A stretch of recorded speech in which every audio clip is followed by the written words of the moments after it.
Stab you in your back if I don't fuck with you, Rick. Yeah, the thing I was going to say that I wanted to make sure we said on air was imagine a professor teaching Vigi Stimmy 101. And using videos from this podcast, like this is like, 20, 30 years in the future or even 100. And they use videos of this podcast and they're like, look at Tony's setup here. Look at the Vigi Stimmy. You have the blue, pink, blue, pink, blue, right, repeating. That's what we were talking about. Yeah.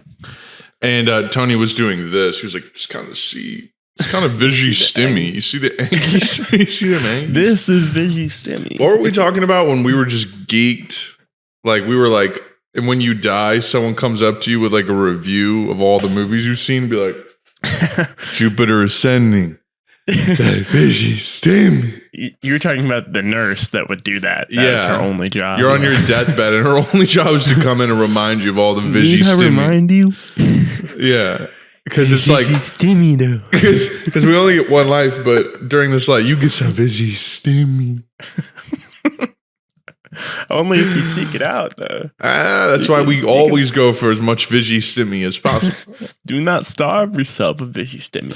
Bro, I was watching, this is about to be the most woke and Boke episode because we're going to do nothing but talk about shit, like popular ass shit. No, I'm just joking, but I'm just saying, like, I can already tell it's just you and I, so it's just going to be Marvel time all day. But I was watching, I just had it on, Rise of Skywalker. I got to rewatch that one. Because some of that was going crazy. Like, fucking the end where they're all flying away after they've blown up all the Star Destroyers. And it's Cloud City, and a fucking Star Destroyer goes behind it like this, crashing, falling out of the sky on fire. Oh, yeah, I know. I mean, they went all out with, like, as cool of, like, just, I don't know. Yeah, I mean, Vigi Stimmy, to put it simply, but, like, just a cool... The Vigi Stimmy department should have won an Oscar on that. I hope they get a bonus, because, it was banana cream. Yeah. My name is Ronald Bone, and I'm the head of the Vigi Stimmy department of Gripple Stevens Limited Partners, and we are giving away a free sweepstakes. We're doing a sweepstakes for someone to come to the Vigi Stimmy department of Gripple Stevens Limited Partners to see how the magic is done. And the department doesn't create special effects. We just sit in a sort of Magnavox home theater section of the office with couches and flat screens. And we just watch Vigi Stimmy all day, essentially. Vigi Stimmy to the dome. We do a lot of... Our main market is Vigi Stimmy to the dome, frankly. That's our biggest market. Our folks that want to do Vigi Stimmy straight to the dome. Target demo. Our target demo is the Vigi Stimmy to the dome. That's sort of part of the pie chart.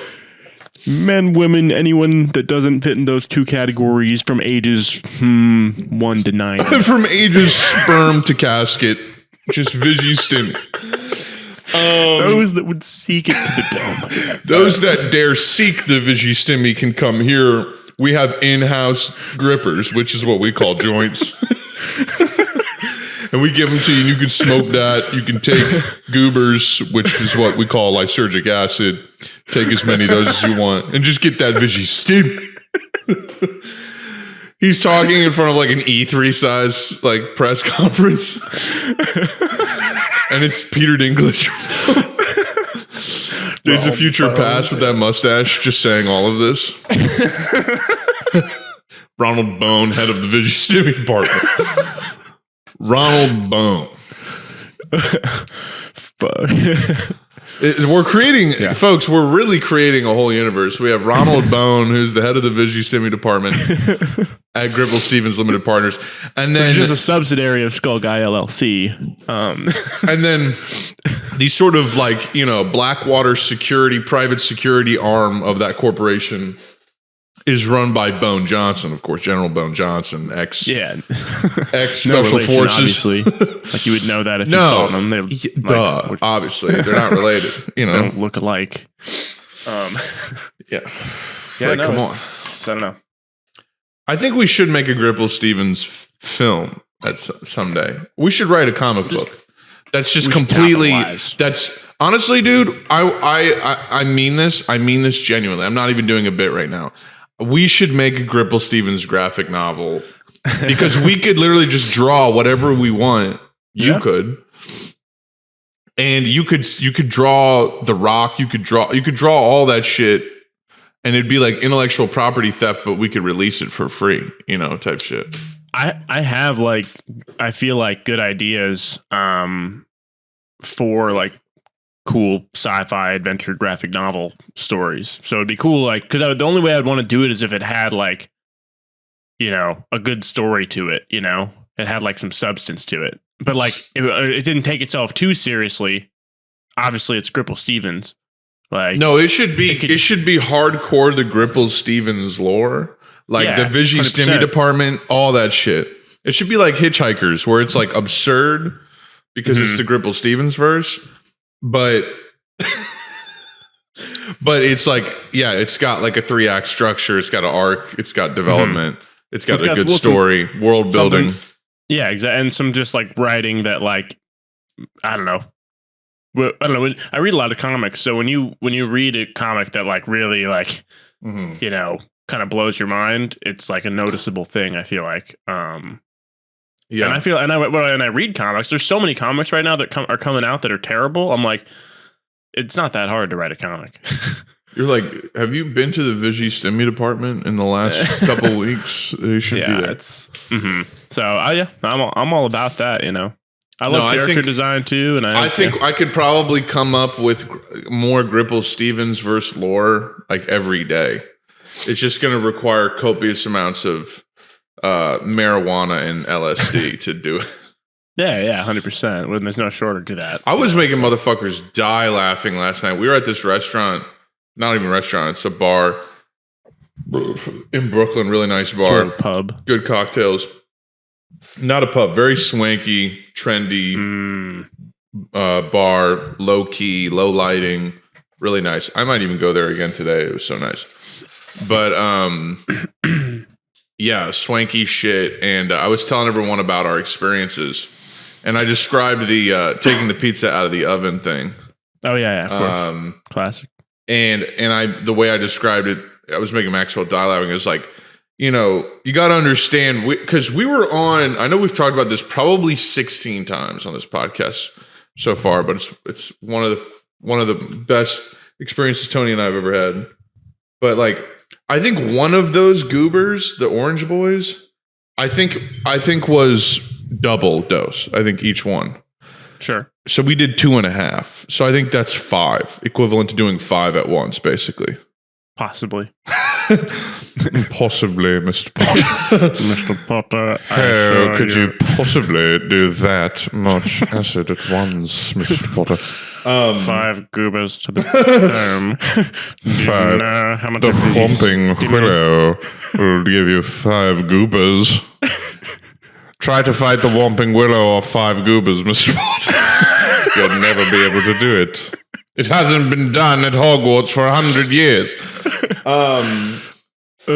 But yeah, like 2.5 we did, so that's like 5. Imagine doing 5 tabs of acid. So literally our fingertips were looking like ancient civilizations, like fucking Mayan temples, like every surface.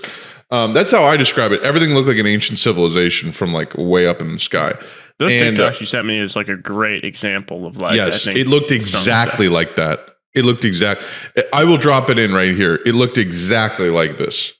Like I'm not fucking with you. Many of the surfaces had this exact same level of detail where it's not just detail, but it's detail within detail. It's like detail on the surface, but the shape, the outline of the shape itself is its own structure. It's like insane detail. It's just absurd. It's hard to describe, but so we were off that shit. So you got to understand, like, my ability, for me, it was just a hyper visual trip. It was mental too, but it was almost like there was nothing there to be mental about. You were just so, it was just either shit is hilarious or there's nothing. That's how it was to me. It's like there's some life shit, sure, but like either shit is just, it's just because life is absurd from that perspective. From the perspective of acid, life is hilarious. It's like, wow, we're conscious and we're like people. When it's like you have awareness that our consciousness is part of a web that's just like beyond wider than the observable universe. I mean, it's just like a huge. It's like imagining you're a blade of grass in a giant fucking, garbage truck of grass, and you think you're worried about what's going to happen to you. It's like just a ridiculous. But anyways, my ability to perceive like scale was like it was all over the place.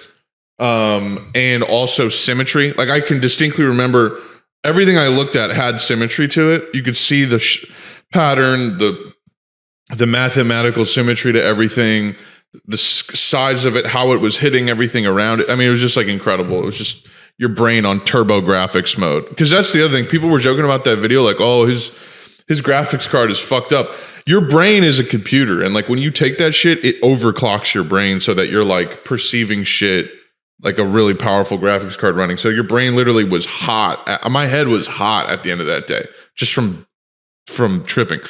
But yeah, the pizza being symmetrical and like mirroring in 6 different ways, just looking at it was one thing. But I remember taking the pizzas out of the oven.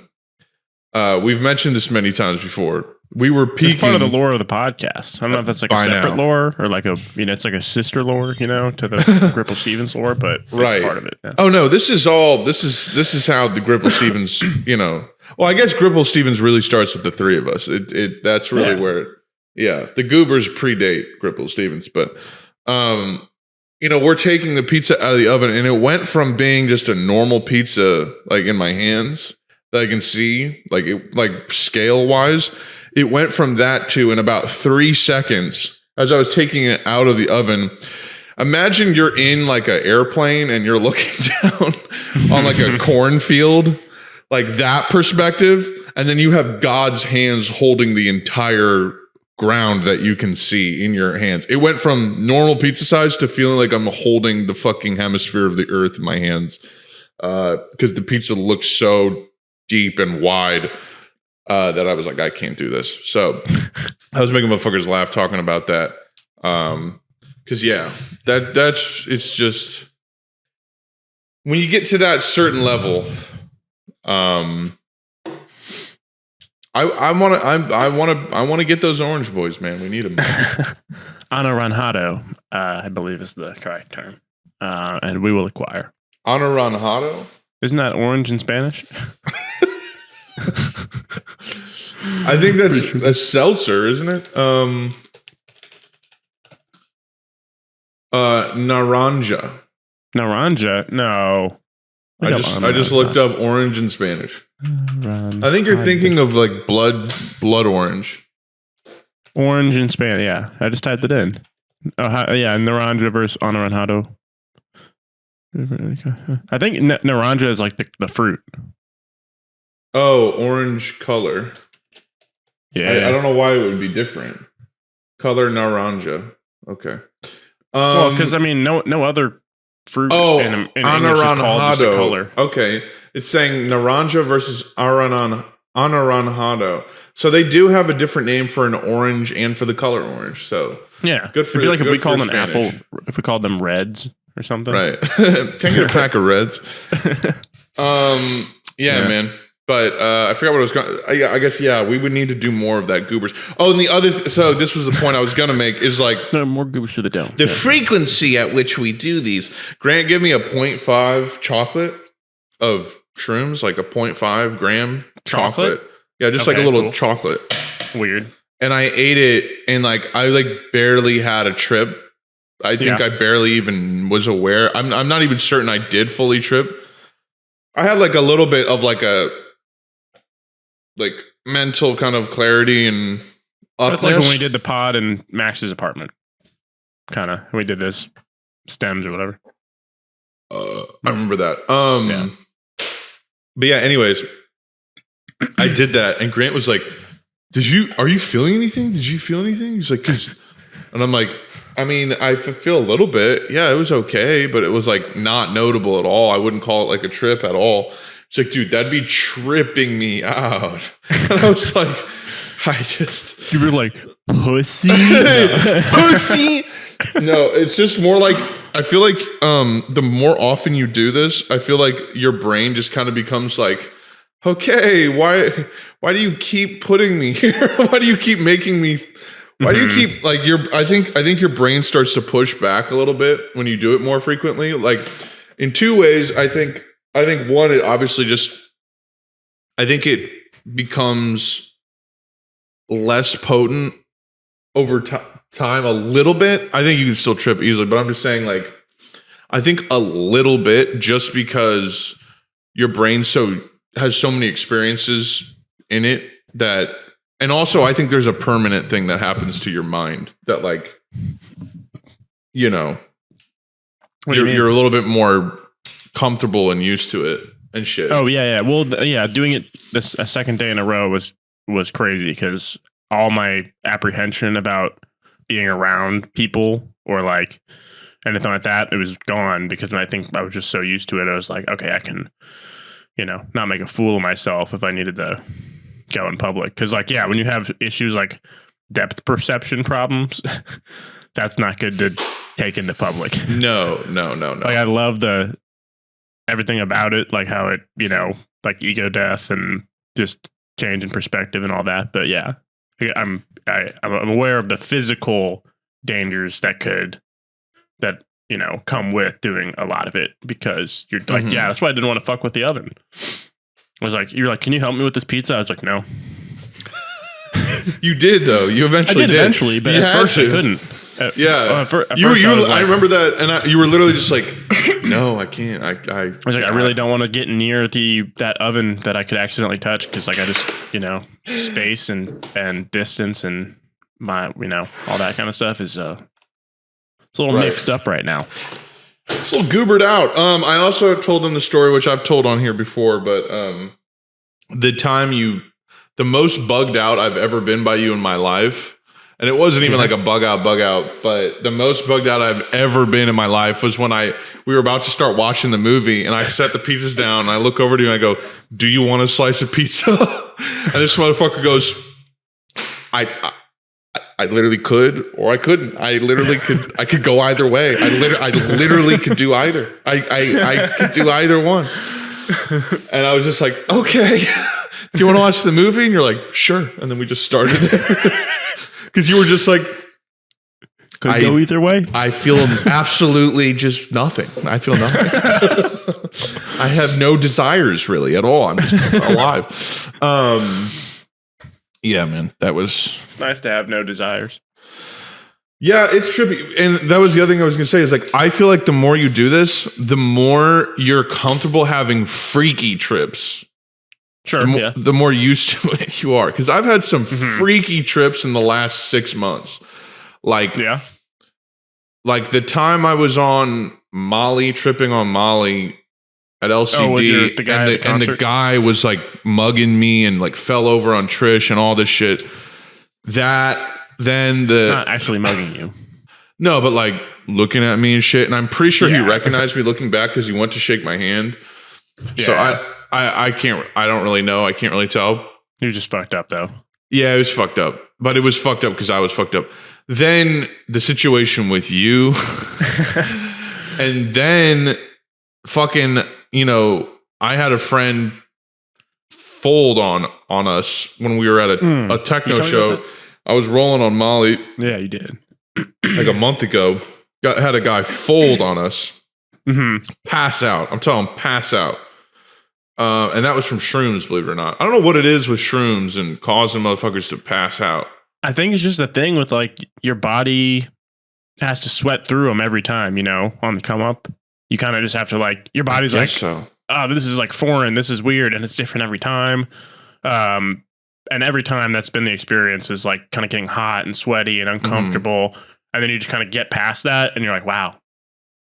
And it's almost Molly-ish.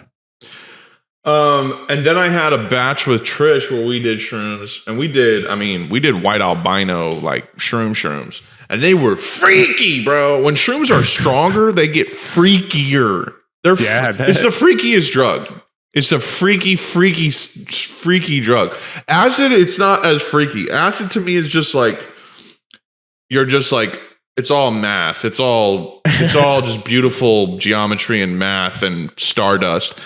Mushrooms, it's like, what if everything was a creature here to trick you? It's like, what if your own girlfriend is a goblin that is trying to trick you into going to a cavern? It's like, what the hell is this shit?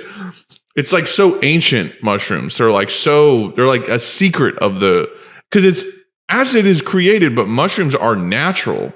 Yeah. So it's like, there's a natural, like they're speaking to you literally in their biology when you're tripping off them. Like they are touching you. And so at this point I'm just like, and then I had some bizarre fixations when I was on that 0.5 gram mentally. I had some mental stuff that was kind of less than comfortable.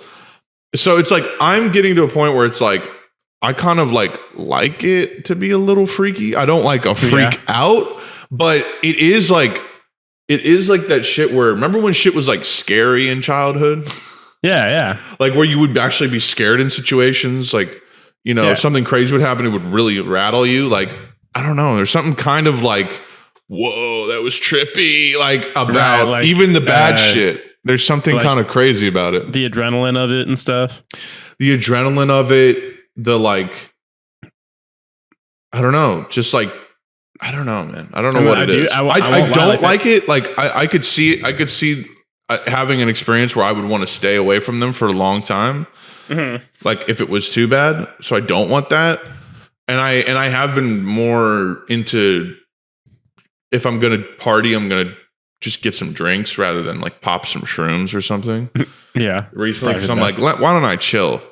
Mm-hmm. But yeah. Mm-hmm. Yeah. No, I won't lie. I think I mean, like, because I'm not an adrenaline junkie, but I kind of do enjoy the adrenaline of just like partying as kind of a catch-all. Yeah. Term. I'm off Schneef though. I really am done with Coke. I just good. That's it's fun for 40 minutes. And then it's just like, you're a wired fucking numb fuck after that. Because I don't know if it's the shit I do or if it's just because we do it too much or too fast, but it's hard to keep it in that zippy short-term range. If you're schneefed out just for hours. I feel like it's the most liable, or like most liable, the most likely to get like cut with some, something like fentanyl or like something bad. That too. But just because it's the most common, probably. That, but also, I mean, it's just like, pardon me. It's just the easiest one to have a bummer night on, I think. Yeah. To feel strung out. There's nothing's fun. You just want to go to bed, but you're awake.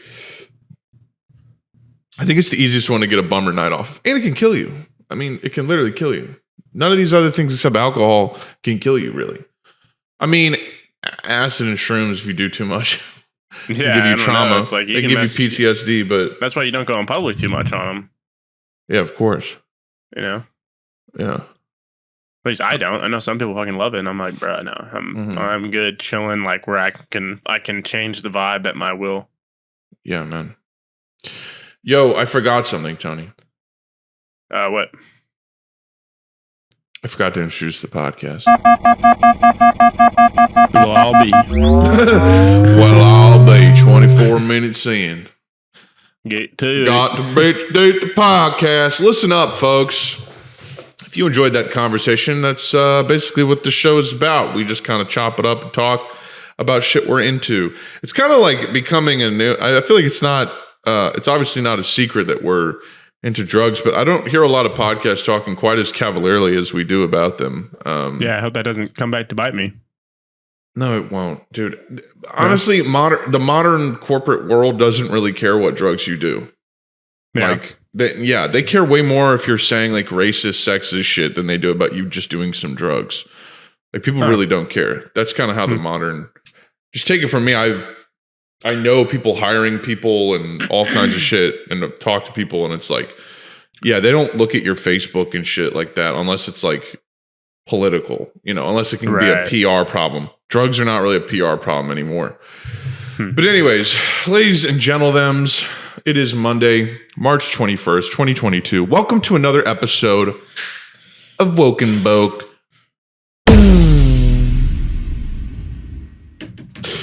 Episode 131 to be exact. Look at us, man. 131 out in this motherfucker.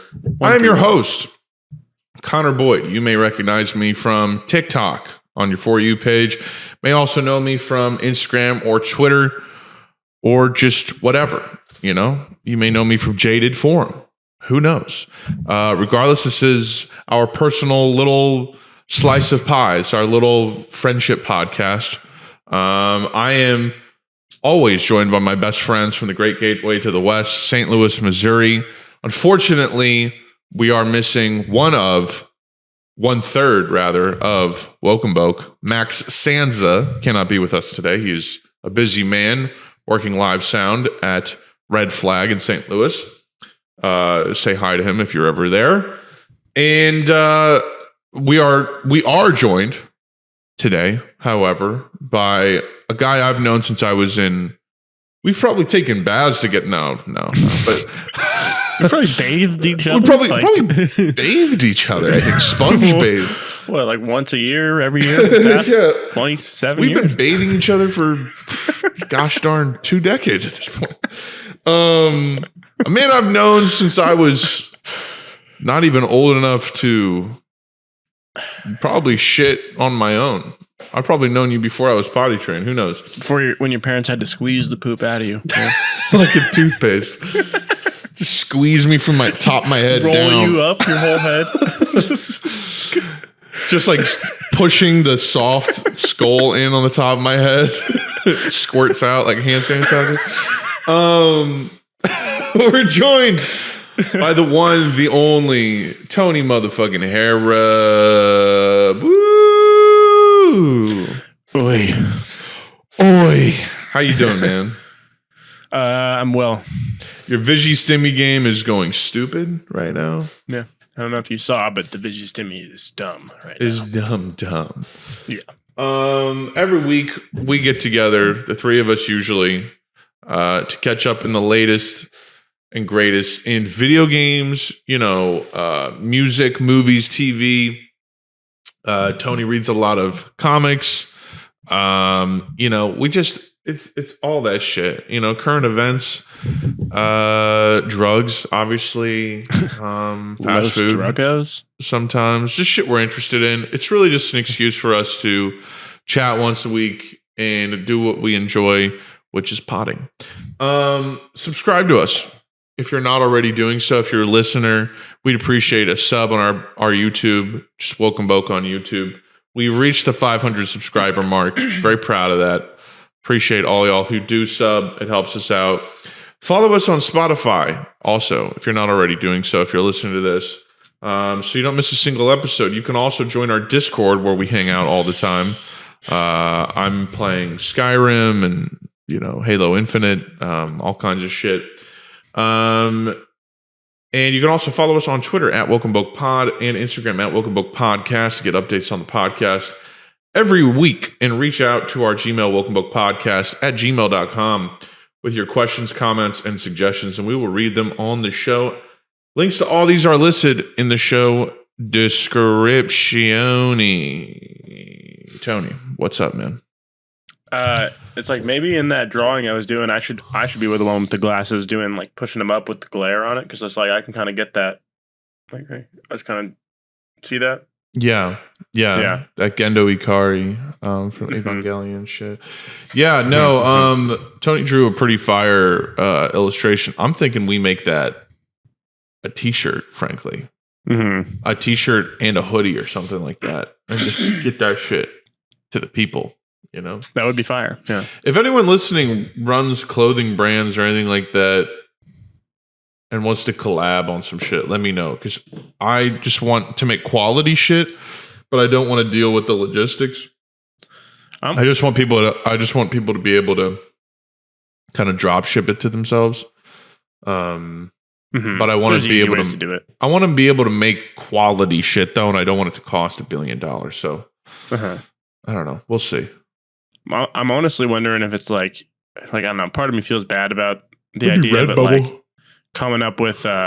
I have a Redbubble. I put some designs on there, made a few bucks. Really? That was a while ago though, but I still I just noticed the other day. I was like, oh, I got $12 from Redbubble. I'm back on the creator fund for TikTok, apparently. Oh, nice. Yeah, nice. I got some cash from that. I was gonna say maybe I wouldn't be opposed to me coming up with concepts like that, but because of how much time it would take to really make a next level illustration, give that illustration to someone and pay for a crazy design, you know. You'd want to give it to somebody else. You don't want to personally do it. I want to I feel like I can get it to a certain point, you know, but really refining it and turning it into a crazy design, and maybe doing that would make it cheaper. I don't know. That if could some be artists fire, actually. They would want to no, I need to do it all from scratch. You know, I don't know. And in that case, you know, they just wouldn't be for us. But maybe we can find an artist that would one that you cool could collab with. Yeah, yeah. I have a Moschino Dorito shirt that I'm trying to make soon. It's Average Joey on Twitter. Him and JP. They both. JP did this typeface for me. That's basically metal, like a metal Moschino Dorito logo. And then Joey's drawing of me is fucking amazing, and I want to make it a fucking t-shirt. So we'll see. Yeah, we'll see how that goes. But yeah, if you guys are listening, I'm gonna still do that shit. That? But yeah, man. Is that better? What do you mean? So it's not because when it's down here, it's in my face kind of, or in front of me, but you have it kind of like this. Yeah, I've always done it this way. So I'm just wondering if I should have it like this. This is more radio style, just talking directly into it like this. Right, and it doesn't get in my way as much this way, I guess. It's kind of hanging around, and I can kind of yeah, that's good. As long as I just don't want it in front of my face at all, you know. No, I always do it like this. Yeah, about right here. Yeah, that's actually a lot better. I feel like holy shit. I fucking have this setup at my job. People are like, "This looks amazing. This looks amazing." And I'm like, I'm just so used to it by now. I'm just yeah, it's crazy, right? Crazy. It's fire, I know. having a mic, crazy. Yeah. Yeah. What was I going to say? Yeah. Oh, yeah. It'd basically be I'm the penciler, right? In a comic book, and we would get someone to ink it and color it, you know? Right. But I feel like I can get it with my sketch pencils, my digital sketch pencils, or I can actually sketch it, on paper, but someone to really kind of, yeah. I want to learn how to do all that stuff, but it's just such a time commitment. A lot of lonely hours. A lot of work. Mm-hmm. That's what I don't like about being an artist is just hours you have to spend alone, drawing, Yeah, it is kind of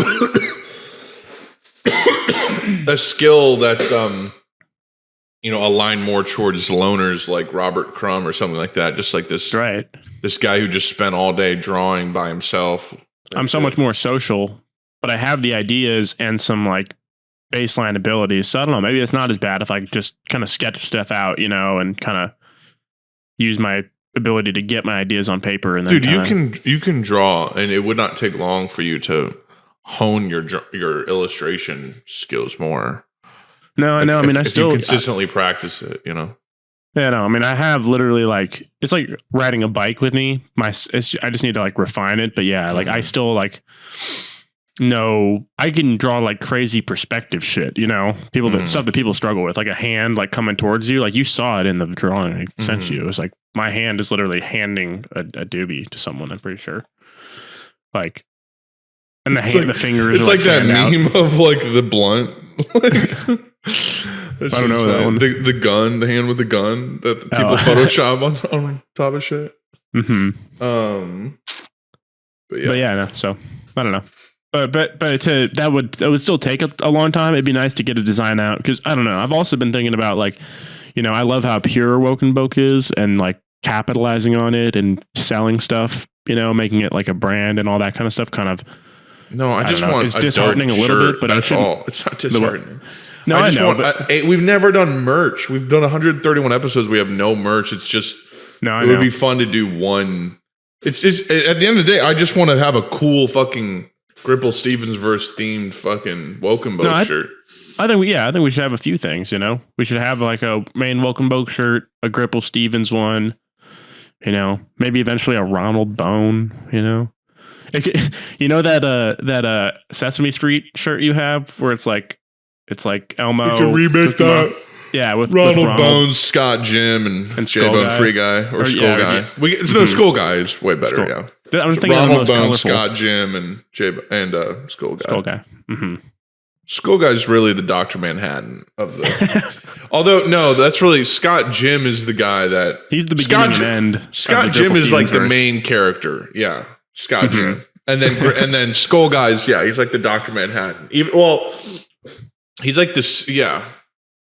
Even though Scott Jim was born on Mars out of an egg. Right. Yeah. Mm-hmm. And Gripple Stevens is kind of like, it's similar to like a Zelda situation where like you see people like normies, like, or people that haven't heard of Zelda, they like see Zelda and think Zelda's like the main character of it. You mean Link? Yeah. Link, that's what I'm saying. Zelda's the game though. Right. The Gripple Stevens verse, Gripple Stevens. They're going to think Scott Jim is Gripple Stevens. Yeah, that's what I'm saying. Like it's a similar kind of Gripple Stevens is that big guy from Alita Battle Angel.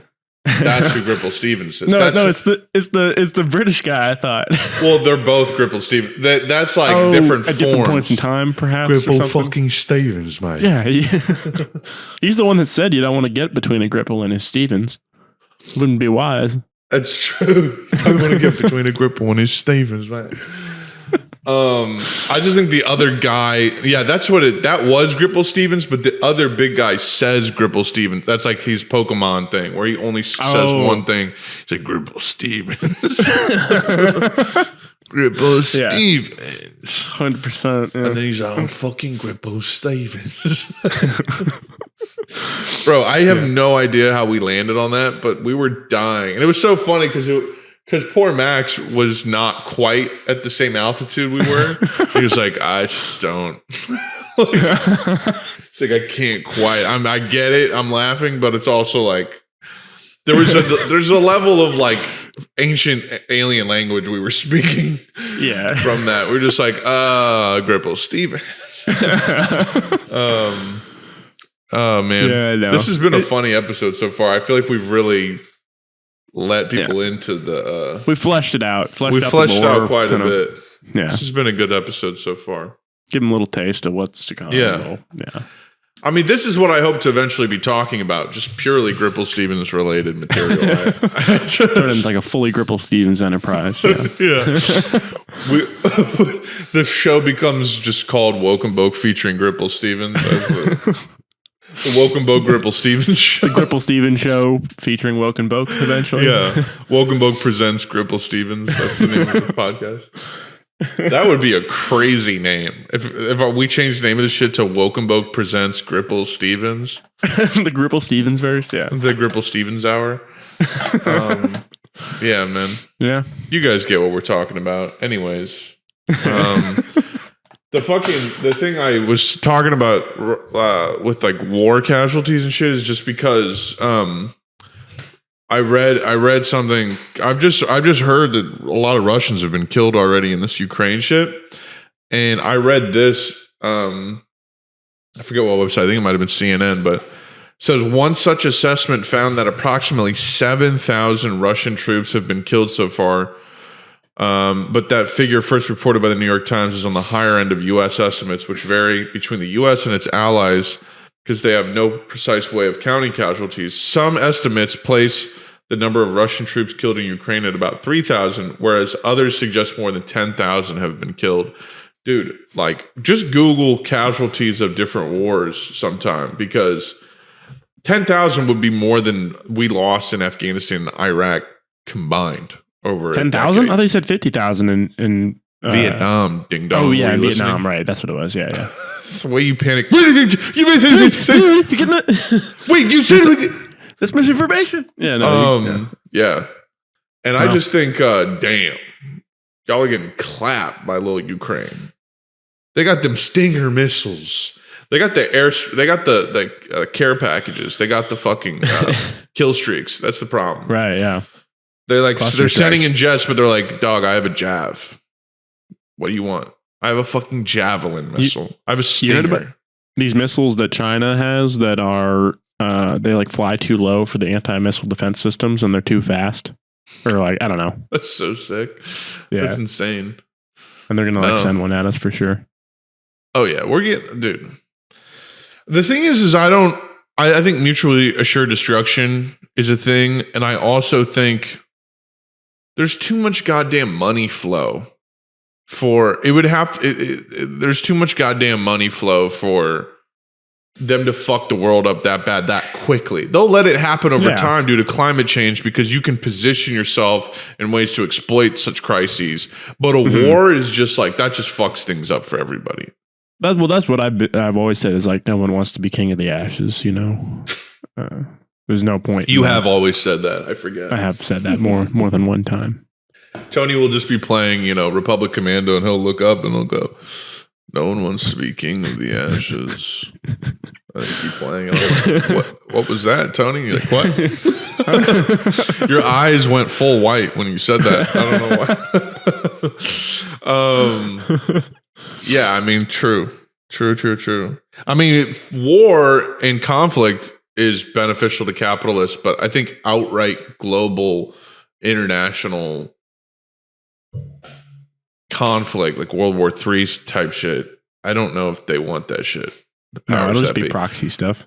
Not that I know. So I'm saying there will be a lot of domestic shit too. Yeah, that's what I was talking about with Z. So I was wondering, like, what do you think of this shit?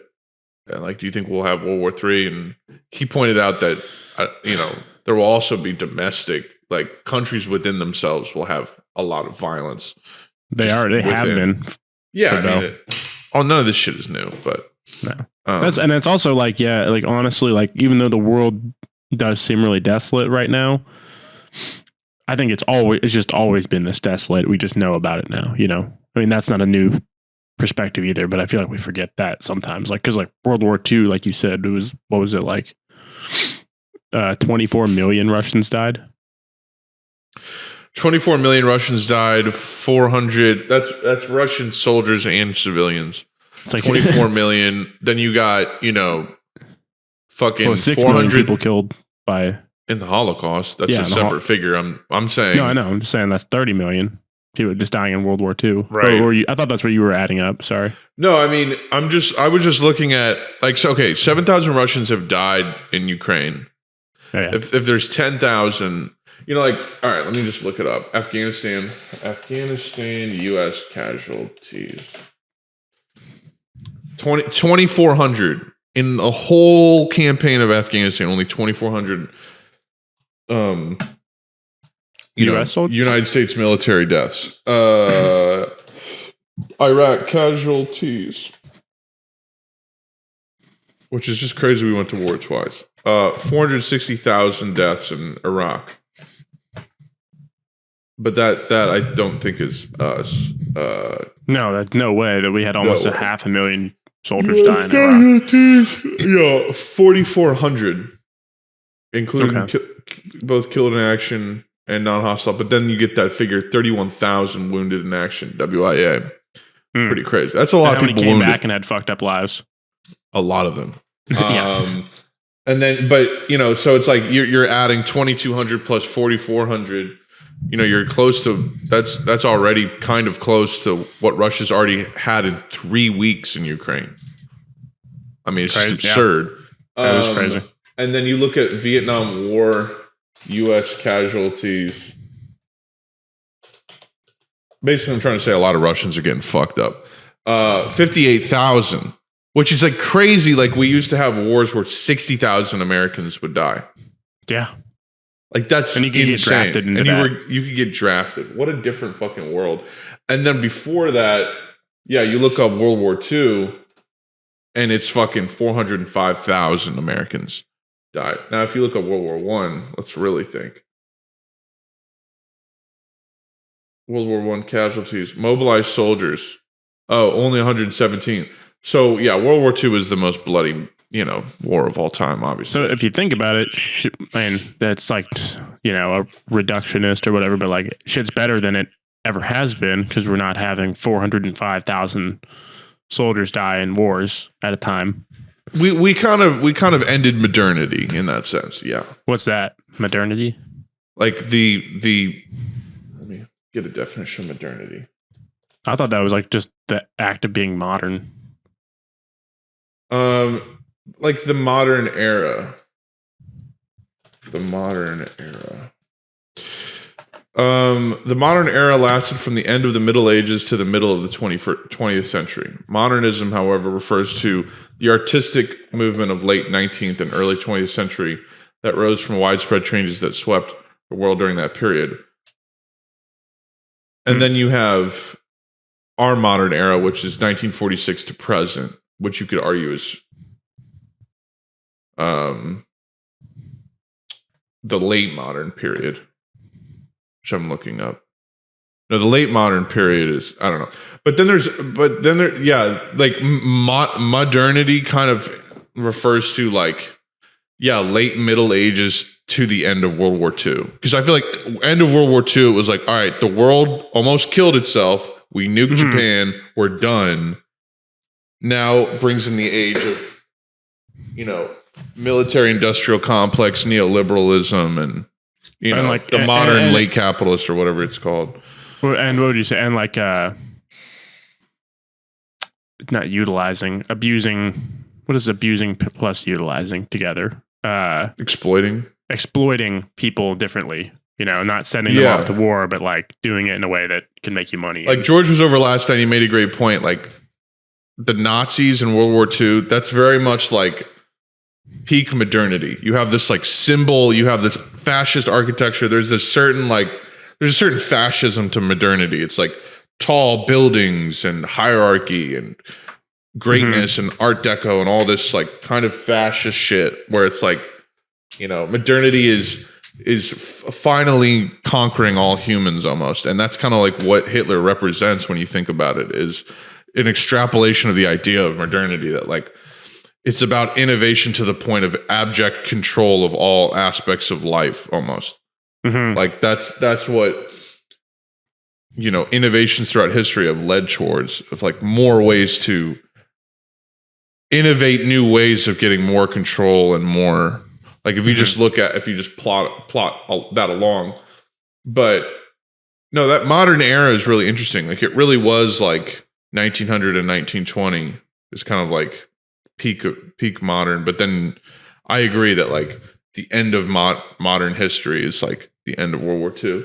We still had 50,000 guys die in Vietnam though. So that's crazy. It still like bled into the 70s, and I feel like it wasn't until like the 80s or 90s where like wars became like Desert Storm, where it was like 30 days or whatever, and like that kind of thing.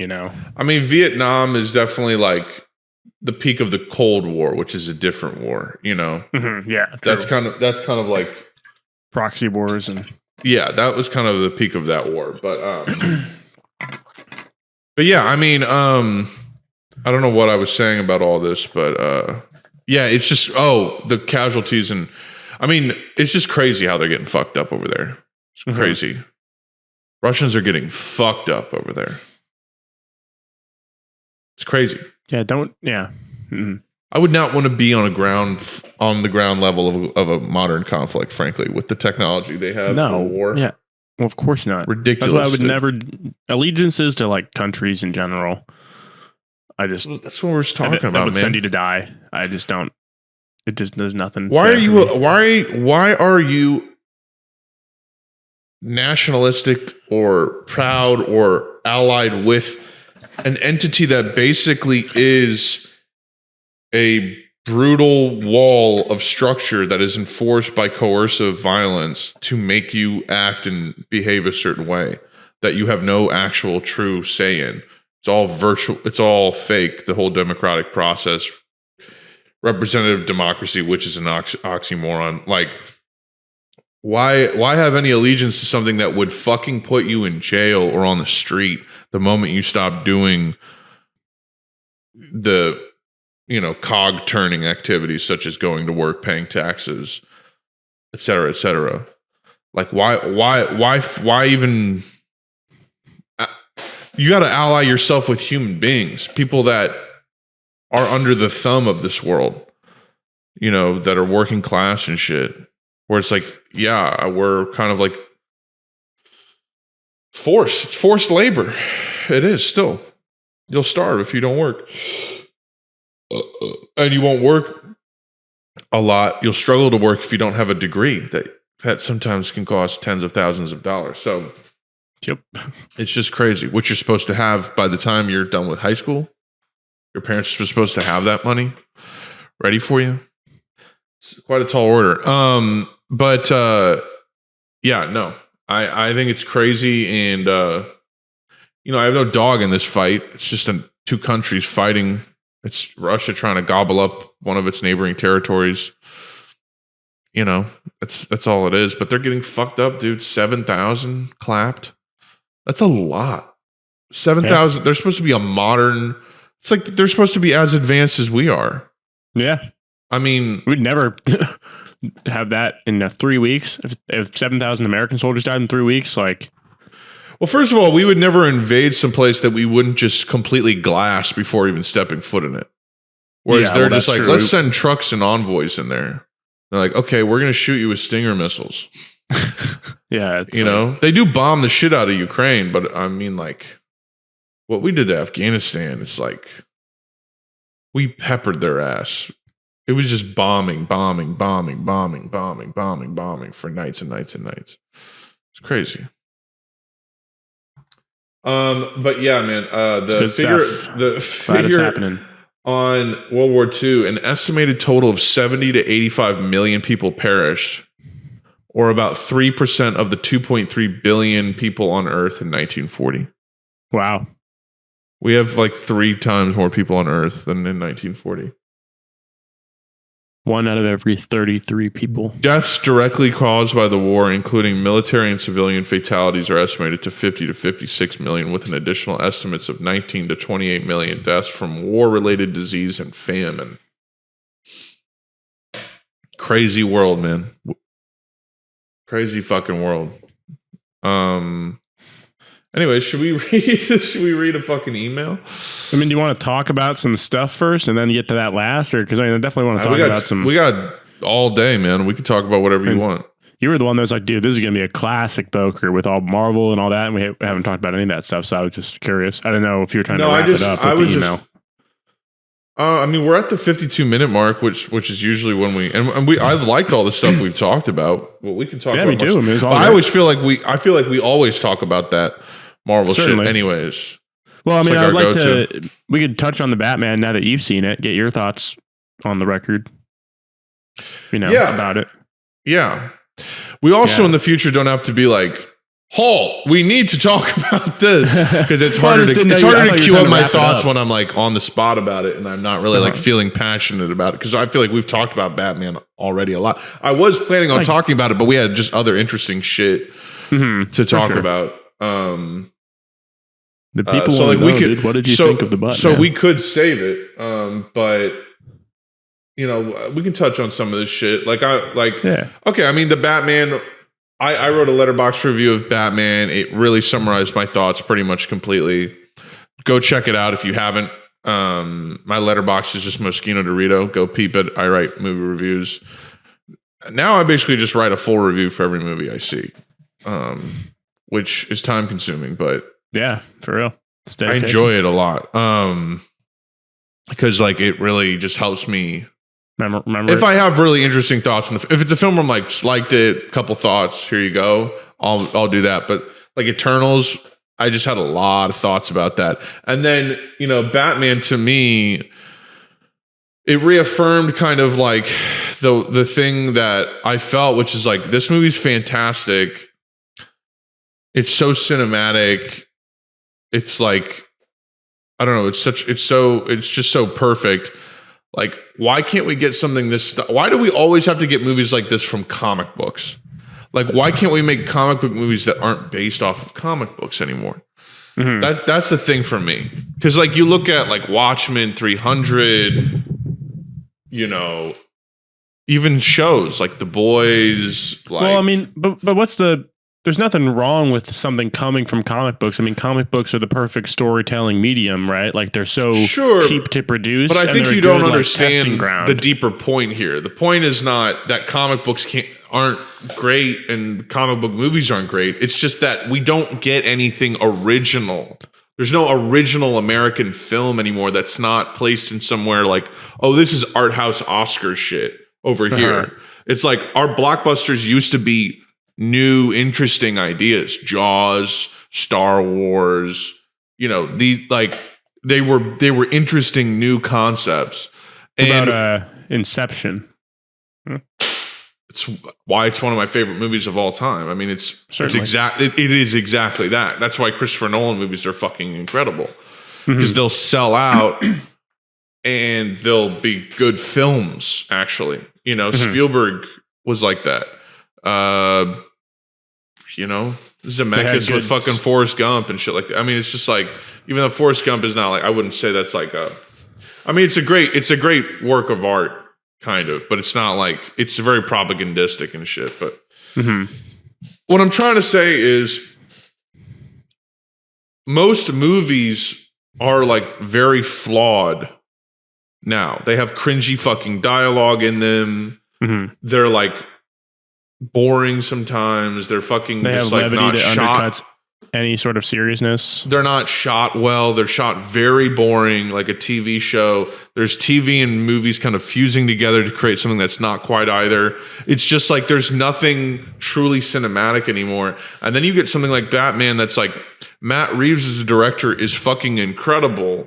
But what if there was just an original story that took place in a dark city like that, with heroes and villains, but it had nothing to do. There wasn't superheroes. There weren't superpowers. It's just a story about human beings, but it's still, you know, a gritty, suspenseful story that maybe has that comic book flair that you don't even really need to designate as comic book flair anymore. That's just style. That's just kind of whatever. Right.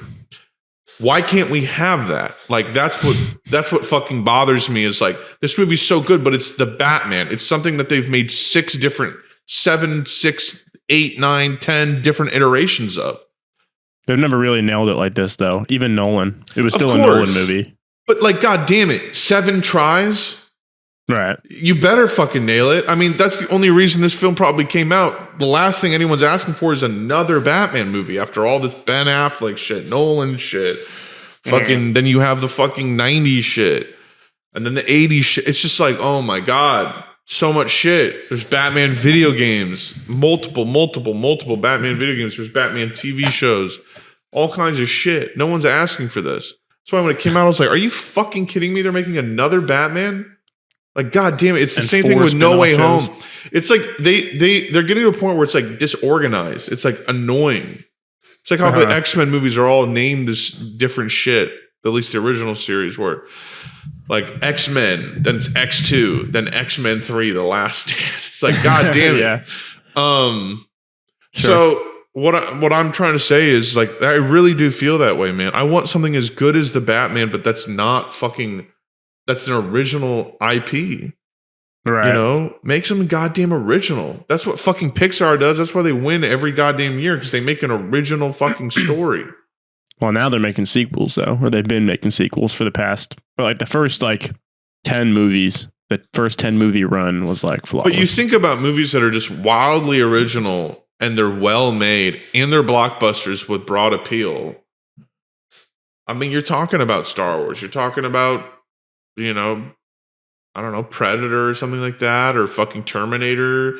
You know, it's just like cool, original fucking shit, dude. Not everything has to be a goddamn comic book movie just because it's done well. You know what I'm saying? So, Shrek. There you go. Shrek, yeah. Great film. But yeah, man. Well, I think a big problem with these, hold on, I'm looking up 2010s action movies to see if there's any that aren't like comic book. You know, because I mean, yeah, like Mission Impossible, right? Those movies are fire. Sequel. I mean, no, I know, but it's an original thing. Like it's not based on. Yeah, but those aren't really. There's nothing as like cinematically artistic about those. Those are just like good. Yeah, it's like you can make a television show like that. Yeah, you know? True. Baby Driver was good. Like, Mad Max Fury Road. It's like based on something else. Elysium and District 9. District 9 is great. Pacific Rim was cool. I mean, but this is like, you're getting barely in it. If you look up popular 2010s action movies, most of these are fucking not original goddamn properties. But yes, you have the Elysiums in District 9. That's okay. You have Inception. But like literally that's it. Atomic Blonde, Oblivion. Alita, Battle Angel. That's based on a comic book. No, I know. James Bond's not original. Like Gemini Man I thought was cool because of that shit. I like Gemini Man quite a bit. I didn't see it. But that's not even, that's just action movies. But yeah, man, it's like, was Batman good? Absolutely. And it's like a fucking point that like if you actually make comic book movies, these movies can be good. They don't have to be these fucking cookie cutter pieces of shit. So I'll try and rip off of Iron Man's like the original blueprint of like, okay, this is like a family friendly, like quippy, right? Like, you know, flawed but likable hero. It's the Joss Whedon Avengers. Like that shit was fire when it first came out. That was one of my favorite movies of all time when Avengers first dropped. I was like, this is incredible. This is amazing what they've been able to do. And in 2012, that humor was like on point. That was fine. Mm-hmm. It's 10 years later now. Right. Like we don't need that. And I think that's why Eternals worked, even though it didn't financially work. It's the second lowest grossing Marvel movie of all time. But you know, Batman's obviously going to shatter box office records, and it doesn't require all that goddamn humor. So I don't know, man. It's just it was a great movie, and you can go read my thoughts about it because I mean Reeves killed it. Everyone in it was great. You know, it's the ending wasn't quite as a master stroke as the rest of the movie was, which. You know, basically keeps me from giving it a perfect score. Frankly, if the end was if it tied up as strongly as it started, it would have been a masterpiece. Literally a masterpiece to me. Had like 5 endings. That it needed the Riddler's ultimate plot. Spoiler alert, wasn't all that to me. I just think it could have been foreshadowed a little bit more obviously. Someone told me that they like mentioned that the seawall was built by the Wayne Foundation shit, but that didn't really hit like that. You know, if there was like a flashback of Bruce, like they're cutting a ribbon to the seawall and Bruce is there or something, it wouldn't take that much.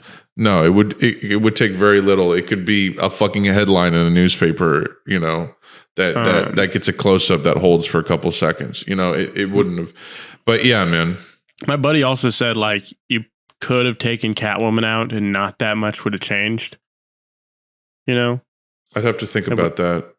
You could have kind of absorbed Catwoman's information into any character, but I think the fact that Catwoman was like a woman that worked at this bar and was close to all these powerful men because she's a woman, I think is like a good angle. I think that works. Yeah. Like, you know, she was able to get into the 44 below club and you know, I and the fact that, you know, that's kind of like, I don't know. I like that it was like kind of sleazy at the beginning. Like, you know, the Riddler has photos of the fucking mayor with some girl. Right. Like, I just loved how kind of gritty it was off the bat. Maybe she could have just played a smaller role or something. I don't know. I like that she's in it. I think you need Catwoman with Batman. She's in year 1. She's in all the big Batman stories. You know, she's part of like his supporting cast, you know. Next up after Alfred and the Robins / Nightwing.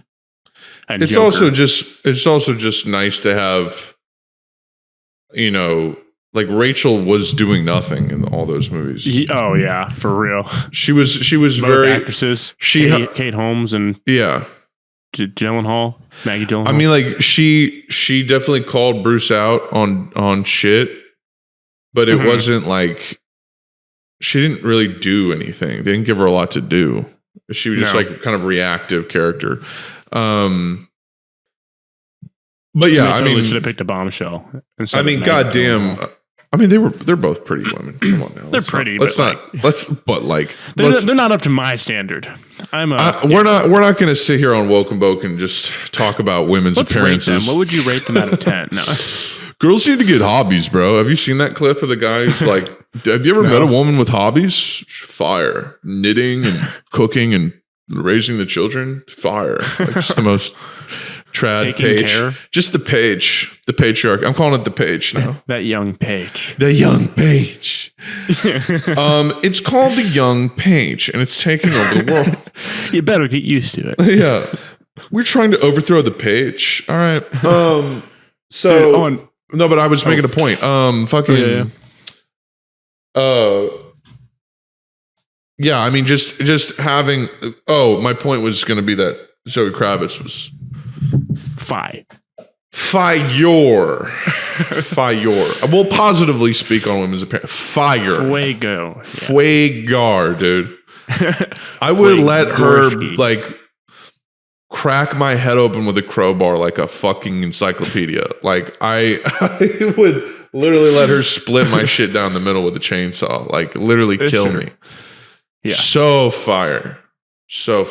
Yeah, she was neat. Robbie Patty also. He had that kind of mangled, swole back. That shit was hard. Yeah. I want that back.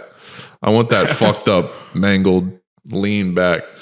Yeah, I don't know if I remember if I said this in the last ep, but his Bruce Wayne was really like kind of reserved and like subtle and like kind of like vampire-y, like during the day type shit, you know. Like, so I'm really hoping though that he grows into the Playboy. I kind of don't want Playboy Bruce. I do not want. No. I think kind of want him to like realize he can use his wealth to. Like, he doesn't just have to be Batman. Like, he can fight it on both fronts type shit, you know? Because like, I don't want non-profit Playboy fucking Bruce Wayne. It doesn't have to be non-profit. It could be like some fucking, what do you call it? What's the show you watch? Succession. I don't want Succession Bruce Wayne. See, I like that this movie, Bruce Wayne, like, doesn't give a fuck about his wealth or his family. Like, I cool. Love that. I do too. I just like think it'd be interesting to then see him in the next one be like, because he's like, I can't. What do you guys think? You guys write in welcomebokepodcast@gmail.com. You tell us, which do you prefer? Emo fucking angsty Bruce Wayne that barely talks and just fucking is like is fucking like a recluse, or do you want Playboy douchebag rich Bruce Wayne to go schmooze people? And I want him to be that emo guy, but I want him to realize, okay, I can put on this act and like use my power and wealth to also fight. You know? I need him to be too real for that. I need him to be Bruce Cobain, you know? I just like the Batman animated show or the cartoon from the 90s. Like, yeah, but that's not what this is. You know what I'm saying? No, I know, but I like that. That's who Bruce Wayne is to me. He's like tortured. He's a tortured guy. I like that way more than Alfred. I'm afraid of bats. I'm afraid of bats. I'm going to the board meeting. Like, I'm not saying I want Christian Bale. I just know Pattinson's such a gifted actor. I'm fucking Vengeance. Holy shit. Dad, no, I'm Vengeance. Okay. Could we maybe get the Batmobile detailed, please? Chop. Yeah, no. I just think it'd be funny to see Pattinson switch like from emo to like, you know, charming Playboy and back. Like, I don't know. It would be funny for him to like be forced to do it somehow narratively. Right, yeah, like, that's what I'm saying. That would be funny if he was forced to, but was like clearly extremely uncomfortable the whole time. Like, yeah, that's what I'm saying. Even like in that funeral scene is the what? Where he's so fire. Turturro? Yeah. And then he looks up and the Riddler's in the fucking, but it's the light behind him, so you can't see his. I mean, that is like so fi, dude. Yeah, and the soundtrack right there, and it was just like it was scary. I was like, like, and you just hear like, damn. He's like, the fuck is that? And then a fucking car comes in. Oh yeah, no, it's amazing. Yeah, there were just so many moments like that in the movie that. And then the Riddler FaceTimes him, and they got like Batman in the little window on FaceTime, just be like, "You're coming in kind of choppy." You cut out there for a second. Can you say that again? This DA has fucking Sprint. I can't see anything. There was. I hadn't felt like that since Endgame. You know, seeing a superhero movie where like a scene was that fire, because No Way Home did not do that for me. It was cool, and there was like some cool stuff throughout, but like I'll never forget when I saw Endgame. I saw it in the IMAX theater at like one of the AMC's in Midtown. Might have been Times Square even. Might have been like the Union Square Regal. I forget, but it was like top floor, so I had to go up this long ass escalator to get to it, and it's like a narrow escalator. It was like a one way escalator type shit. And then it was like a 8:30 a.m. fucking screening or something, and it was packed. The whole place was packed, and it was like it was like an early showing. And yeah, dude, fucking the part where Mjolnir, he catches Mjolnir, like that's insane. When Captain America catches Mjolnir, and fucking it cuts the Thor, and he goes, "I knew it." Yeah. He starts running, and some guy in the theater just goes, "Get him, Cap!" And I was just like, "What?" Like I cheered by myself watching that. And Batman was the same way, by the way. I was laughing. Yeah. I was like, "Oh my god, this is fantastic!" Yeah. Like the part where he just they attach the camera to the helmet, and he's just wingsuiting off. He's like, "I gotta put on the wingsuit." And then the part where he punches Gordon and he fucking goes like, and the way that's shot, I mean, the whole movie fucking rocks. And then when he comes out of the flames in the Batmobile, even though you saw that coming, that shit was so fucking hard. And then he gets out of the fucking car and it's like dun dun, and he's like walking upside down. And the flames behind him. I mean, that's just, come on, man. Fire. It's the best Batman movie ever, for sure. It is kind of funny, like thinking though, like then he like totally played a part in forcing Penguin to cause like a massive, just like probably like 50 death car crash of like exploding like gas tankers, and they're like 200 dead after massive oil tanker explodes on a major freeway. Yeah.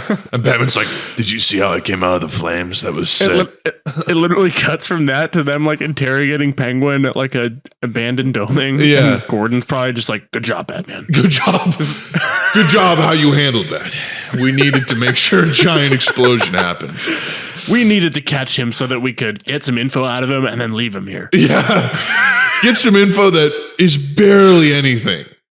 Just a clue. Like, you're a fucking bat. You got wings, you fucking dumbass. Thank you. I'm Colin Farrell. I was in SWAT. Yeah. I'm Colin fucking Farrell. How you doing? That's how I talk. That's how I talk. I'm Irish. He's Scottish or something. He's like, "Oh, I'm Colin fucking Farrell." Yeah, his name's Colin Farrell. Yeah. Colin Farrell. Yeah. Okay, yeah. Now we feel like we've sufficiently discussed Batman. Everything. Maybe we'll touch on it again. Yeah, no, we'll definitely talk about it in the future, because I'll talk about it again in the future. I do plan to see it again in theaters on IMAX for sure. Yeah, and I'll have plenty of time. I mean, Spider-Man's still out in theaters right now, so also you can buy it for $20 on Prime now. Wow, already? Yeah, it's already. What, Spider-Man or Batman? There's a Spider-Man, No Way Home. Okay. There's just like a screen-wide advertisement for it on Amazon Prime when you open it up now. Buy now. Yeah, no. Probably won't be on Disney. That's because that's a Sony thing. It won't be on Disney Plus anytime soon, I don't think. Okay. This year, we have truly been given a truly horrifying image in this email that I'm about to read. This comes from horrifying? Derek. Yeah, it's go load this up. You'll see what I'm talking about. Okay. This comes from Derek. Thank you for writing in, Derek. Subject line is greetings, fellas. How you doing? I'm a fan of the podcast. I usually don't like this genre of podcast, but you guys managed to be a very relatable group of dudes. You remind me of my squad. All right, so if you read this email on the podcast, I would like to instill chaos in the conversation. You guys are usually agreeing on things and quote unquote piggybacking off each other points when y'all talk. I want to hear things you guys deeply disagree on that would normally separate friends from each other. Okay, I'm not talking preferences like Ford versus Toyota. I'm talking about where your worldview splits from each other and you can't meet in the middle on. It can be general views on society or how you guys choose to live your life. Let's put your friendship to the test. Anyways, I hope you gentlemen have a nice day. And then he attached an image of what appears to be a KFC themed fleshlight. Yeah, was that the image you were talking about? Yeah, which is disgusting. It's horrifying. But I want it. But nevertheless, it exists. Yeah, the thing is, Derek, there's not really anything like that. If there's major splits in my worldview with someone and I'm still talking to them, they're probably family. Or someone I work with. No, I don't think there's any major. I hate to not to feel like I'm copping out on this, but I don't think there's anything we deeply disagree on. I don't think we'd be friends if there was a deep disagreement on something. Connor hates a lot of the music I listen to. Yeah, I mean, there's because he already addressed that. He's like, this isn't a preferences thing. This is your principles as a human being. And it's like, okay, well, I wouldn't be friends with these guys if we didn't share basic principles. Right. So I guess I can only speak on the preferences. Yeah, I mean, Tony loves sports. I'm not into sports like that. I find them medium interesting on occasion. I will watch them, basketball. Or whatever. Football, I've never been able to really watch a whole football game unless it's like the Super Bowl. What else? That's really it. I mean, that's basically it. Yeah. We like a lot of the same music. I just also like other stuff, like 30 bands that are all Breaking Benjamin. Yeah. To Connor. Yeah. Well, they're all like of Mice and Men or some shit. Like you like a lot of those bands, and I don't. I mean, I don't like that band, and I mean, there's like I don't like metalcore at all. Yeah, no. I mean, there's a line of like dad rock metalcore that I don't enjoy. Like I don't know, but it is like very aggressive, like guitar driven music. Let's call it that. But it's even like, and it'll be like, and it's like, and then it becomes like a progressive ambient fucking. Yeah. And it's just like, this is all white guys with 4-inch fucking gauges, like just who are just making music because they're like nerds, not because like there's any kind of rawness to it. That's my thing. Anything I listen to has got to be raw to a degree. It's got to be raw and real to a degree. That's the only thing I care about in music is it's either got to just smack, like out of this world smack, or it's got to be really raw and authentic.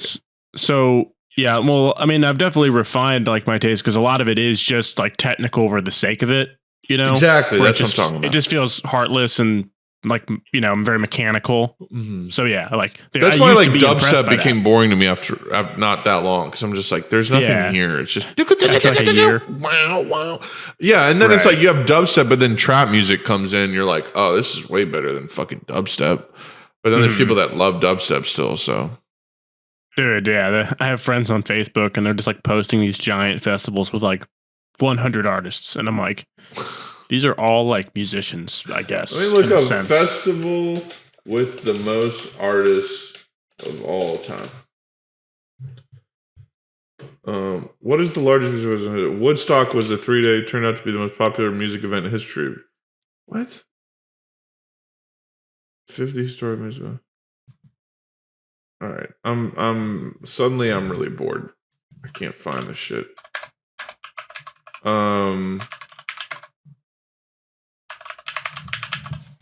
I'm trying to find like the festival that had the most artists at once on it type shit. is kind of what I'm trying to find out.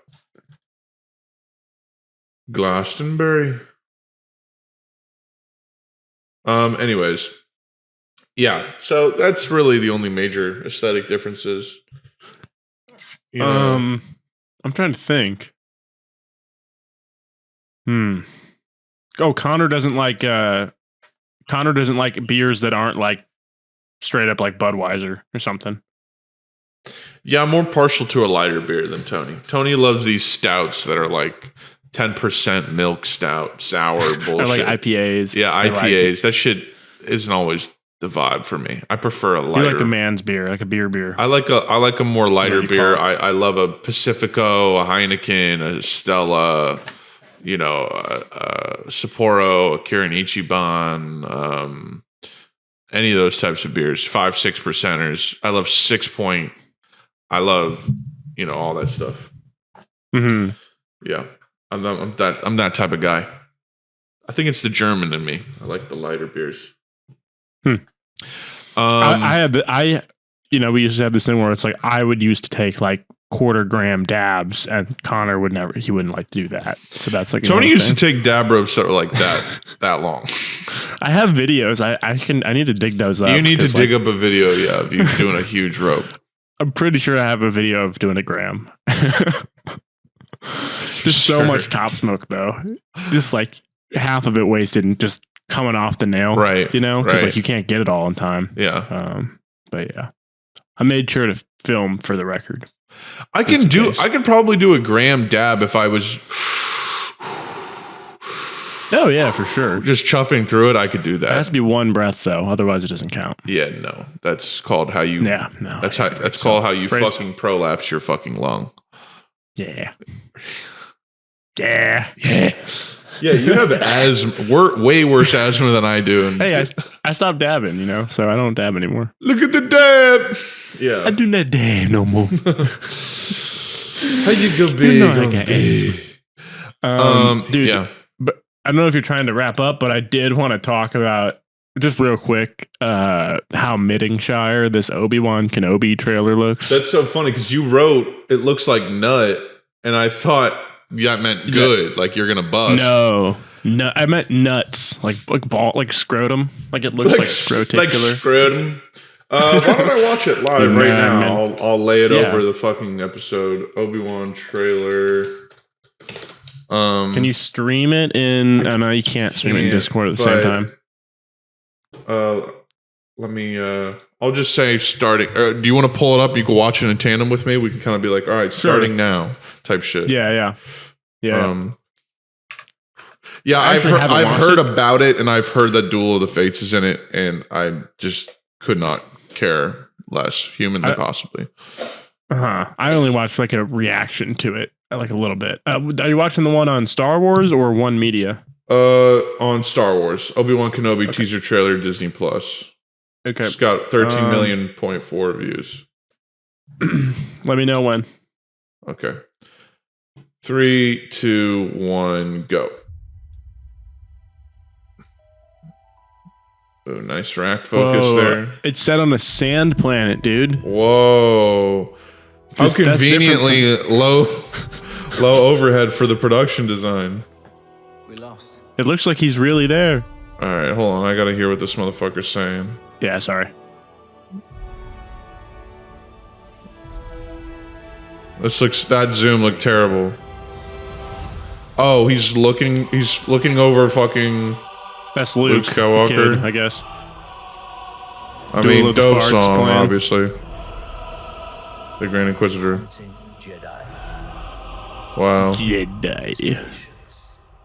Patience. That looks really good, that villain. It looks good. Definitely doesn't look like Vader's nutsack.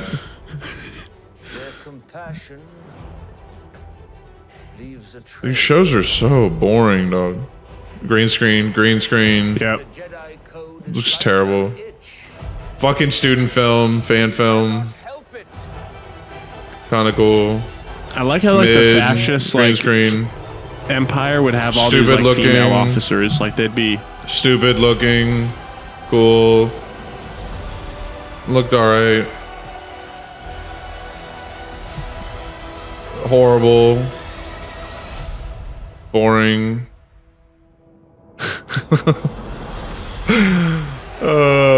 That was the last thing? It was just him looking up and away.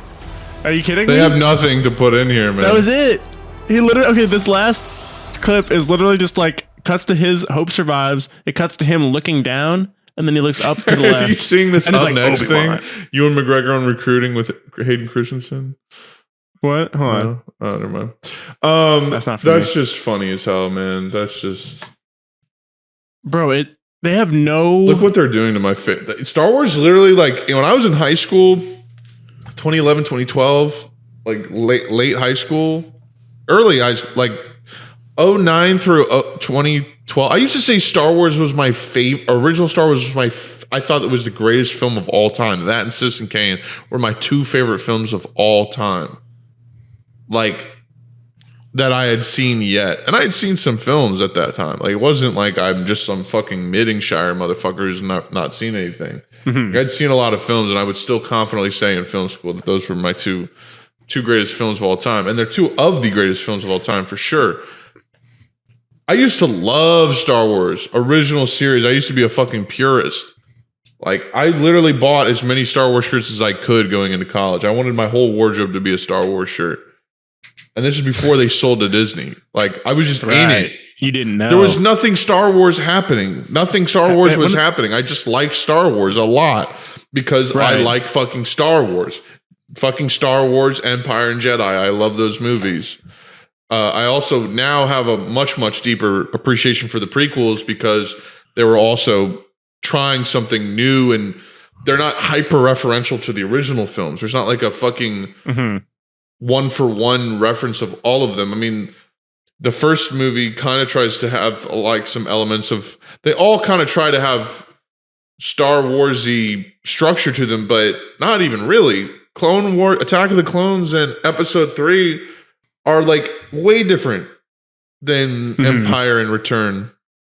And Phantom Menace is much weirder looking and way different than Star Wars 1. It's not like, oh, some person on Tatooine gets discovered by, the rebel forces. It's like, no, two Jedi who are sent out by the Supreme Chancellor go to a ship to do a negotiation. Like, it's like totally fucking different. And it ends with and they like go to this jungle planet. Yeah, they go to the fucking underwater Naboo. Like, there's all this different shit. So I have a much deeper appreciation for this. Is like, man, it's all fan service. It's all self-referential. It's all just crap. And it's making you hate the original shit, man. Mm-hmm. And then how many shows can we milk out of this desert town? It's exactly. Set? They built one set. They're just reusing it. And it's just it's pathetic, man. Sad. They have no like, they can't think big enough to do anything except like if the real Obi-Wan Kenobi show would take place over the course of his life. Right. It would hop back and forth in time. It would focus on Kenobi. You can tell in this show it's focusing on that Sith lady, whoever she was. A new character. It's not even about Obi-Wan. Bro, you don't even have to use Star Wars characters. Just do a cool story that takes place in the Star Wars universe, man. Mm-hmm. Like, god damn, remake a fucking Western movie that's actually good, but just do it in Star Wars. It doesn't have to be a skin. Like, you can put on a good come story. up with a new Jedi story. There's millions of books where they came up with new shit, new characters, new extended universe shit. And they can't even fucking do that. It's got to be fucking Obi-Wan watching Luke, some fucking brat kid who doesn't look anything like Luke. Like, man, get the fuck out of here. And then you have these awkward looking Sith like aesthetics that look fake as shit. Like, right, and it's all just like people that like are just like, let's just cast, anyone can come. And it's just like, no, it's the fucking Empire. It's supposed to be fucking Nazis. Like, Mandalorian has apparently Luke Skywalker at the end of it for Grogu. It's like, dog, what? Come up with some cool shit.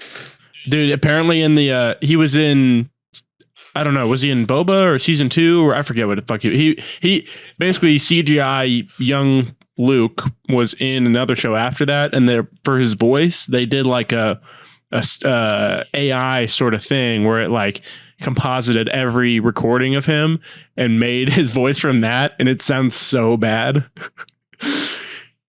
It just sounds really like the most man. it's like Uncanny Valley shit where you're like, you're not. I never expected Star Wars to get somehow spiritually more diluted than it was by the prequels. The prequels are fascinating by comparison. That's what's so incredible.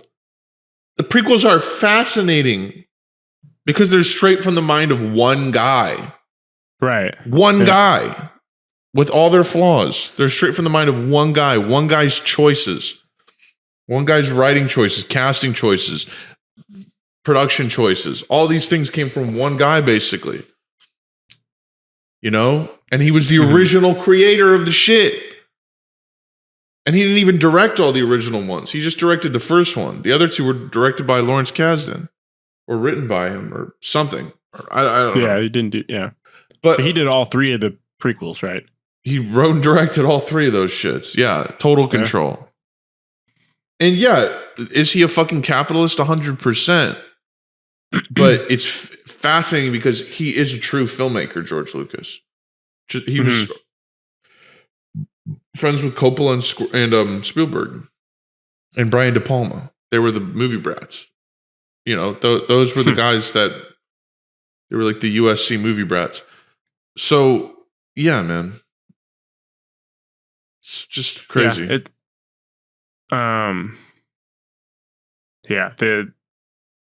These shows are like I didn't have any interest to go back and watch Boba.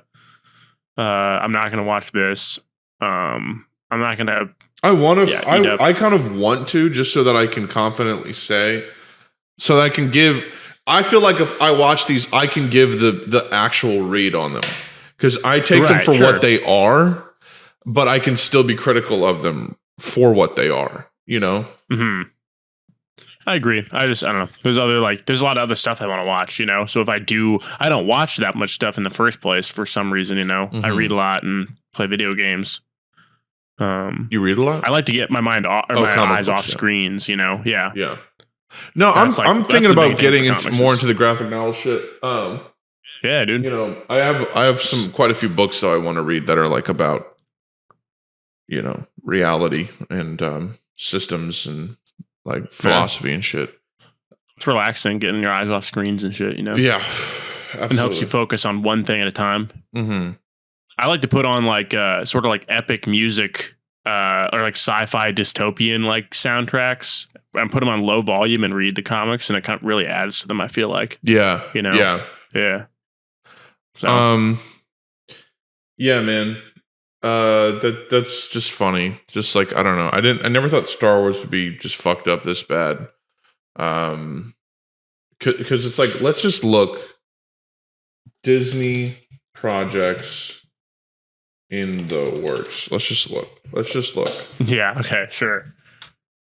List of Walt Disney Studio films. Wait. I'm confused. This isn't, hold on.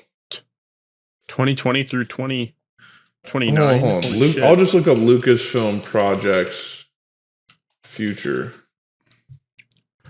Lucasfilm. I mean, let's just look at this. Avatar planned out through 2028. Man, that's ridiculous. Bruh, that second one's never going to come out. Okay, so you've got a brand new Star Wars feature with acclaimed filmmaker and Academy Award winner Taika Waititi is in development. Taika's approach to Star Wars will be fresh, unexpected, and unique, said Kennedy. His enormous talent and sense of humor will ensure the audiences are in for an unforgettable ride. Okay, whoop-de-fucking-do. I hope he has like a comedic character that has like sort of a funny accent. Yeah. I hope I have a loaded gun that I can fucking brush my teeth with. Then you got the Obi-Wan show, obviously. We have an Ahsoka show. Cool. That's just like next level fucking mid. That's going to be so mid. I cannot imagine what they're going to write for her. Rangers of the Republic, set within the timeline of The Mandalorian, this new live action series from executive producers Jon Favreau. Jon Favreau just making all this shit.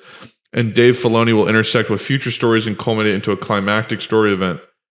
Lando, everyone's favorite scoundrel, Lando Calrissian, will return in a brand new event series for Disney Plus.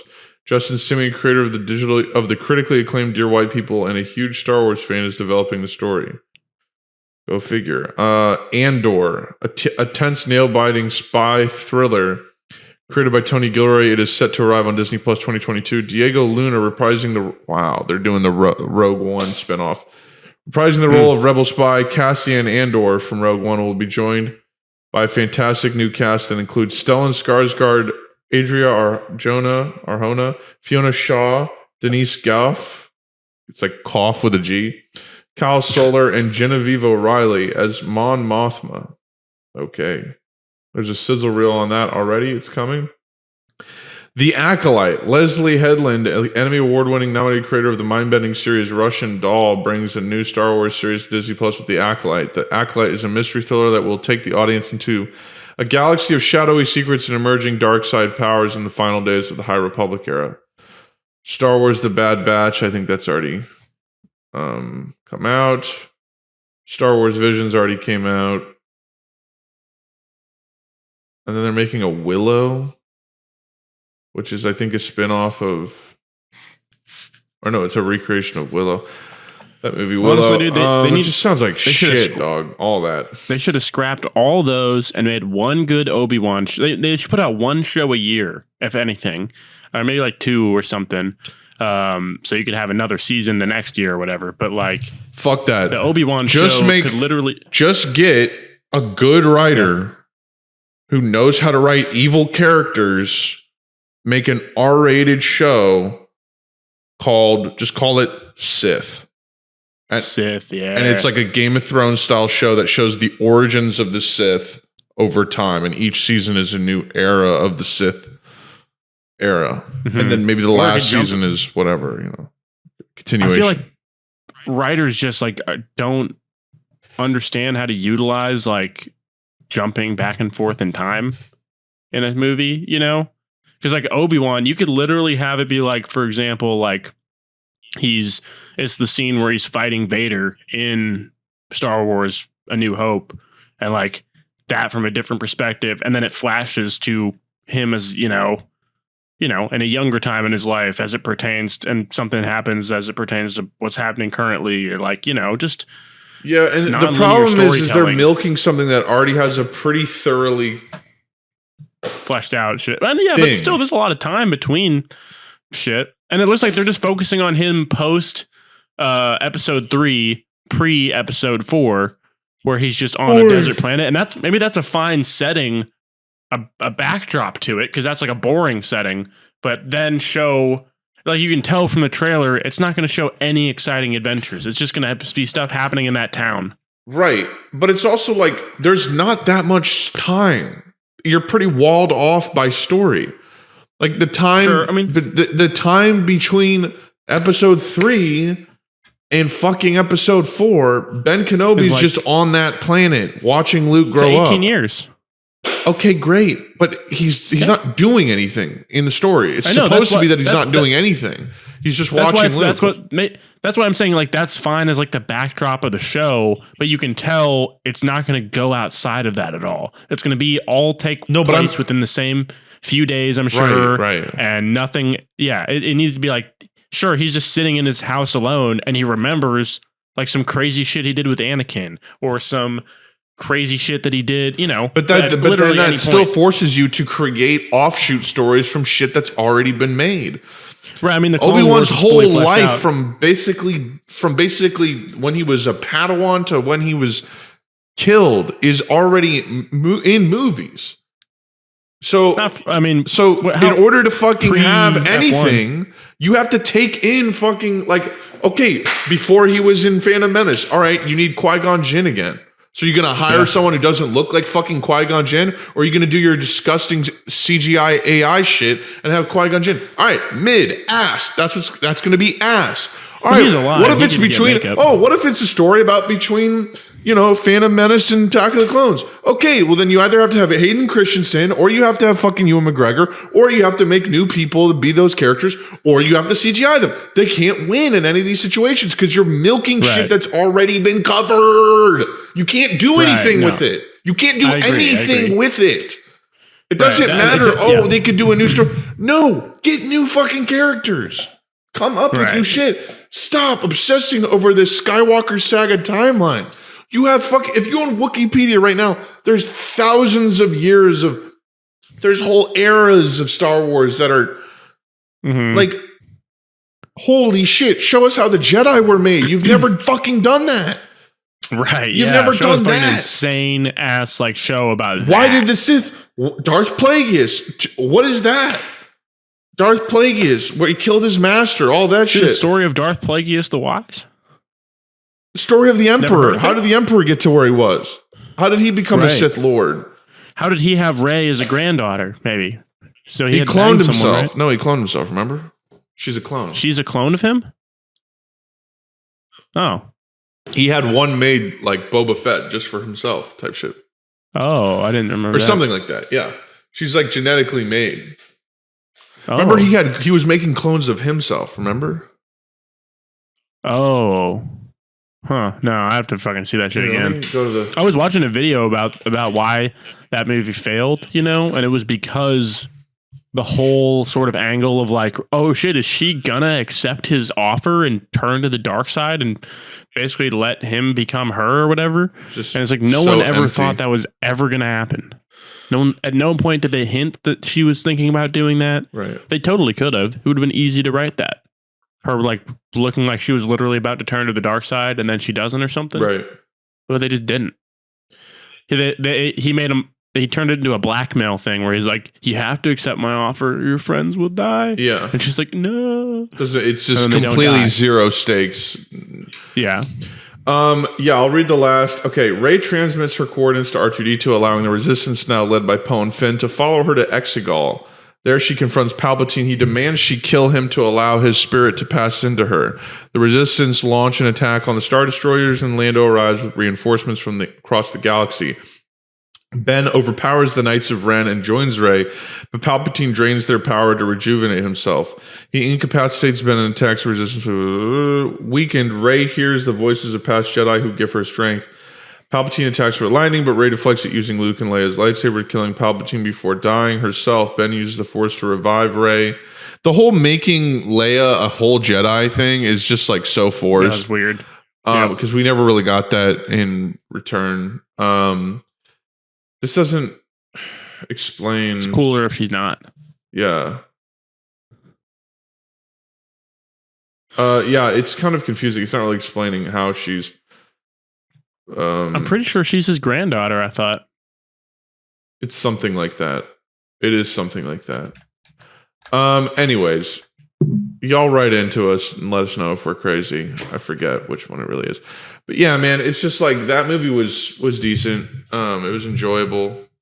But yeah, it's like you can't do shit with this fucking timeline anymore. You can't squeeze any, like you're trying to, the Rebel spy Andor. That's fucking boring, dog. You can't write shit. Right. You can't write interesting shit. I'm sorry, he's fucking boring. It's a boring story. Mid. Anyways, let's end this shit. Give us Kit Fisto doing an underwater adventure on some, like Gendy Tartakovsky Clone Wars. Just like, you're pathetic in comparison to that. What he was able to do. Yeah. Pathetic. Every Disney Star Wars thing pales in comparison to the first episode of that. Pathetic. Yeah, man, listen, this was a longer ep, kind of making up for the fact that the last one was so late. So appreciate you guys listening or watching, It was a good ep. Fire episode. Hope you guys enjoy your week, or you are enjoying your week. Give us a shout, man. We love emails. We really do appreciate it.